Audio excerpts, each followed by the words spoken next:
Question देखिए क्या कह रहा है, एबीसी ट्रायंगल और ट्रायंगल डीबीसी। देखिए बेटा एबीसी ट्रायंगल, ये बड़ा ट्रायंगल देखो एबीसी, और ट्रायंगल देखो छोटा ट्रायंगल डीबीसी। ये एक ही आधार बीसी पर बने दो समद्विबाहु त्रिभुज है। एक ही आधार बीसी पे बना, यानी कि ये बीसी है, इसी पे तुम्हारा एबीसी ट्रायंगल खड़ा है एबीसी, और इसी आधार पे तुम्हारा एक ट्रायंगल और खड़ा है, उसको हम बोलते हैं बीडीसी। एक ही आधार है, एक ही बेस है, उसी बेस पे दोनों छोटा ट्रायंगल और बड़ा ट्रायंगल खड़ा है। क्वेश्चन कह रहा है, अच्छा ध्यान रखना समद्विबाहु त्रिभुज है। समद्विबाहु त्रिभुज का अर्थ होता है दो साइड इक्वल होगा, ये बात समझ के चलना।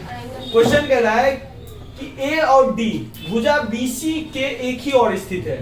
ए और डी जो है, ए और डी भुजा बीसी के एक ही ओर स्थित है, मतलब बीसी का एक ही साइड स्थित है, या तो इसी साइड रहेगा या इसी साइड। ये नहीं कि ऐसे भी बना सकता था तुम कि भैया ये तो एबीसी हो गया, चलो ये ऐसे हो गया, बना सकता था ना। इसलिए इसने क्लियर बोल दिया कि दोनों क्या है, एक ही साथ स्थित है। यदि एडी बढ़ाने पर बीसी को, एडी को बढ़ाने पर बीसी को पी पर प्रतिच्छेद करे तो दर्शाइए कि, यानी कि एडी को बढ़ा रहे, ये एडी हो गया, ठीक है, ये एडी को आप बढ़ा रहे हैं तो बीसी को इसने प्रतिच्छेद किया, यानी कि बीसी को इसने काटा, प्रतिच्छेद किया। ध्यान रखिए समद्विभाजित वाली बात नहीं बोला, समद्विभाजित बोलता तो हम इक्वल ले लेते, इसने बोला सिंपल इंटरसेक्ट किया है, काटा है, तो भैया ये पी पॉइंट मिला। तो आपको सिद्ध करना है ट्रायंगल एबीडी कॉन्ग्रुएंट त्रिभुज एसीडी। कॉन्ग्रुएंट का अर्थ जानते हैं आप, त्रिभुज सर्वांगसम होता है। तो सबसे पहले हम ट्रायंगल खोजते हैं एबीडी। चलिए ए बी, ये ट्रायंगल मिल गया, ए C D, A C D ये मिल गया। अब देखिए इन दोनों त्रिभुज को तो हम कहोगे भैया ये तो मेरे बाएं हाथ का खेल है, क्योंकि बस भैया आप कहोगे कि त्रिभुज एबीडी और त्रिभुज एसीडी, तुम कहोगे भैया इस दोनों में खोजिए, तो इस दोनों में हम कहेंगे बेटा देखो ए बी एसी के बराबर है। आप कहोगे कैसे भैया, तो मैंने बोला है कि त्रिभुज क्या है, समद्विबाहु, समद्विबाहु बोला तो मैंने कह दिया कि भैया ये साइड इस साइड के इक्वल है। कहाँ है, तो देखो दोनों त्रिभुज क्या है, समद्विबाहु। ये हो गया, ले लिए ए बी बराबर एसी, तो इसको मैं लिख देता हूं गिवन, यानी कि दिया, ठीक है। एक चीज तुम कहोगे भैया ध्यान से देखो तो एडी साइड जो है दोनों में कॉमन है, उभयनिष्ठ है, एडी बराबर एडी उभयनिष्ठ, उभयनिष्ठ का मतलब कॉमन। अब आइए तीसरा, आइए तीसरा अगर तुम ध्यान दोगे तो बीडी और डीसी, इस ट्रायंगल में बीडीसी भी ट्रायंगल समद्विबाहु त्रिभुज है, तो मैं बोल सकता हूं कि ये दोनों भी क्या होंगे, बराबर होंगे। तो ये दोनों बराबर है, तो इस ट्रायंगल में मिल गया बीडी और इस ट्रायंगल में मिल गया सीडी। ये भी क्या है, दिया गया। तीनों चीज समझ गए, तीनों आए आपका side side side, S S S, त्रिभुज A B D A C D मिल गया। ये पहला चीज दिख गया आपको, यही चीज मांग रहा था ना, मिल गया। सेकंड चीज आइए, सेकंड में मांग रहा है कि A B P, A B P, A B P, तो पहले खोजो A B P, A B P ये मांगा, ठीक है। दूसरा मांगा ए सी पी, ए सी पी प्रोट्यूमन दिखा, ए सी पी दिख गया। अब देखो इन दोनों को आप करते हैं, त्रिभुज ए बी पी और त्रिभुज ए सी पी। ध्यान से देखो, तुम कहोगी भैया ए बी पी में तो ए बी और इधर ए सी बराबर है भैया, है बराबर, कोई दिक्कत, हाँ। और तुम कहोगे एपी भैया भी कॉमन है, एपी बराबर एपी। अब तीसरा किसको ले, तीसरा तो कुछ है ये नहीं है, क्योंकि हम बीपी बराबर टीसी भी नहीं ले सकते हैं। क्यों नहीं ले सकते हैं, क्योंकि ये दोनों बराबर नहीं है, प्रति समद्विभाजित करता तो हम इन दोनों को ले सकते थे, इस साइड को तो हम वैसे भी नहीं ले सकते। लेकिन एक चीज बताइए, आपके पास ऑलरेडी एबीडी सर्वांगसम एसीडी पड़ा है, तो पड़ा है, इसका कुछ फायदा उठा लेते हैं।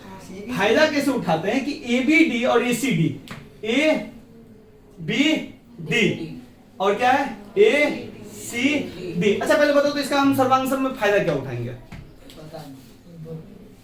बताओ।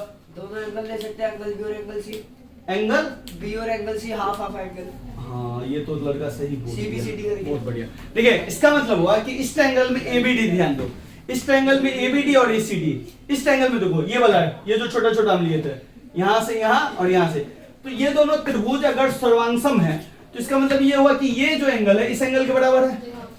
हाँ कोई दिक्कत नहीं ना? तो एंगल B बराबर यहाँ पे क्या मिल जाएगा, एंगल C मिलेगा। लेकिन ये किससे मिला, CPCD से मिल सकता है ना। लेकिन एक बात बताओ, ये पूरा B एंगल मिला है, पूरा C मिला है? नहीं। लेकिन इसमें तो हमको पूरा B चाहिए, पूरा C चाहिए, तो इसी को कर लेंगे। इसमें ये हो गया एंगल B बराबर एंगल C, लेकिन आधा आधा बराबर है, आधा आधा बराबर है ना, तो आधा आधा को काटो तो B बराबर क्या मिल गया, C मिल गया। तो ये हो गया आपका S, ये हो गया आपका S और ये हो गया आपका A। तो ये आपको लिख दो SAS से, त्रिभुज ABP कॉन्ग्रुएंस सर्वांगसम ACP। कोई दिक्कत? अब आइए तीसरा, ये दोनों भी मिल गया।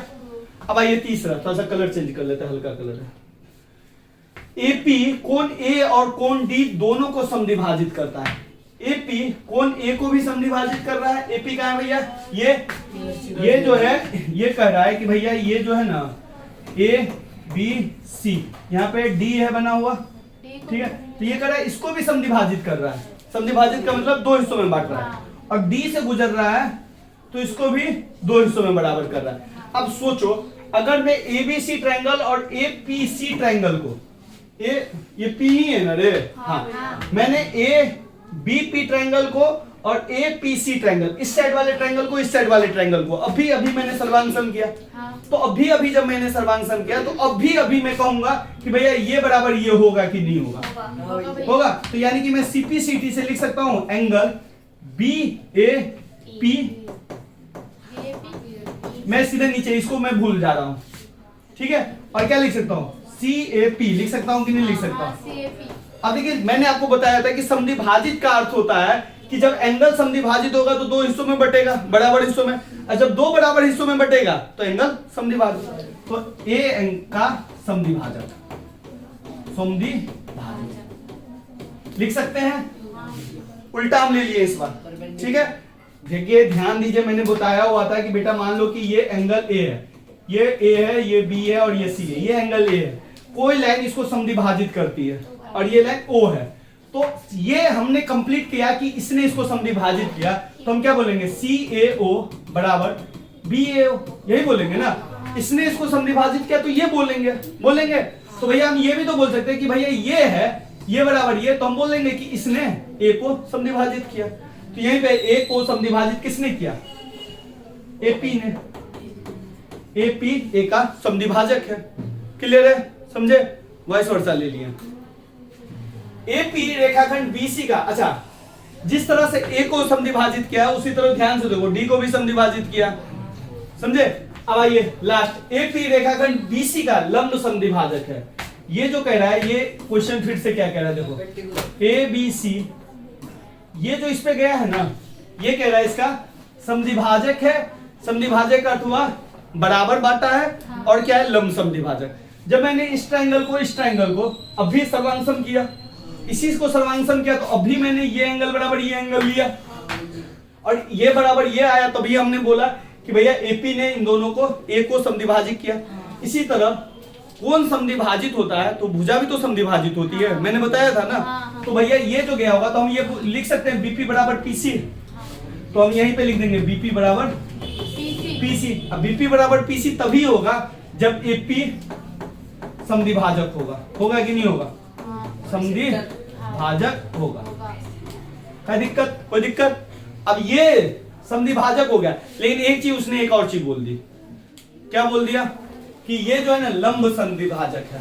समद्विभाजक तो मिल गया, अब क्या निकालना है, लंब। लंब का मतलब ये 190 आना चाहिए, तो भैया ये दोनों त्रिभुज कॉन्ग्रुएंट मिला है, तो इसका मतलब ये जो एंगल है BPA और CPA दोनों क्या होना चाहिए, बराबर। चलो बराबर हो गया CPCT से तो क्या हो गया, बराबर हो गया। और ये ध्यान से देखो, तुम कहोगे कि भैया ये तो P है, ये B है और ये C है, तुमको भैया लीनियर पेयर की तरह हमको दिख रहा है, रेखिक युग्म दिख रहा है। अरेखिक युग्म होता है तो इन दोनों का जोड़ कितना होता है 180। तो सिंपल हुआ बीपीए जोड़ सीपीए बराबर क्या हो गया 180। ये दोनों क्या है बराबर, तो हम लिख सकते हैं 2 बीपीए बराबर 180, यानी कि बीपीए बराबर 180/2 बराबर 9।